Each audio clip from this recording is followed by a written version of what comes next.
Hi everyone. So there are five things that you should ensure if you are taking a new home loan.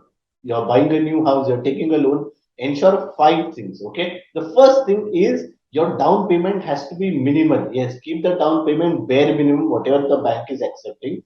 The reason is home loan rates are pretty low, correct? Maybe 6.5%, 7.5%, 8% max to max. But when you invest the amount in an equity mutual fund, you actually make more money in the long run.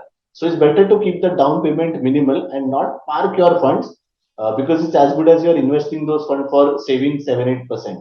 So not a very good idea. Keep the down payment minimal. The next important point is try and keep the maximum tenure possible. 15 years, 20 years, 25 years, whatever bank is allowing. Keep the tenure to the maximum extent possible.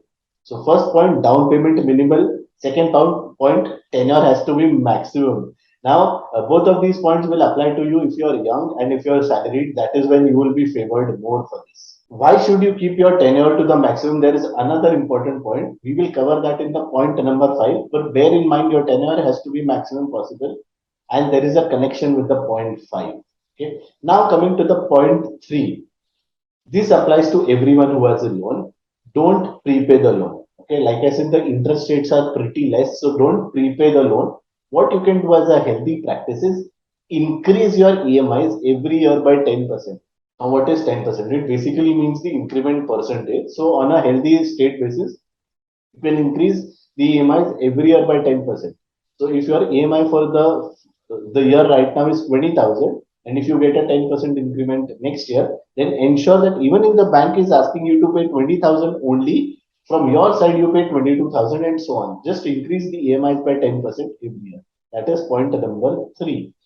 Point number four, ensure that your EMI is not more than 30% of your monthly income. Yes, this is a very important point. Ensure your EMI is not more than 30% of your monthly income. What we generally say is your monthly income has to be divided into three parts. One is paying for your living expenses, second is for your loans and EMIs, and the third equal part is saving and investing for your future financial goals. Saving and investing for your future financial goals is a non-negotiable. So ensure you are at least able to do 33% of saving and investing of the monthly income for your future financial goals. And then maybe your living expenses and EMIs can be around 65 to 70%. So ensure that your living expenses and EMIs don't exceed 65 to 70% of your monthly income. So let's revise those 4 points before we go to the fifth point. The 4 points were: first is keep the down payment minimal. The second is try and keep the tenure as maximum possible. Don't prepay the loan.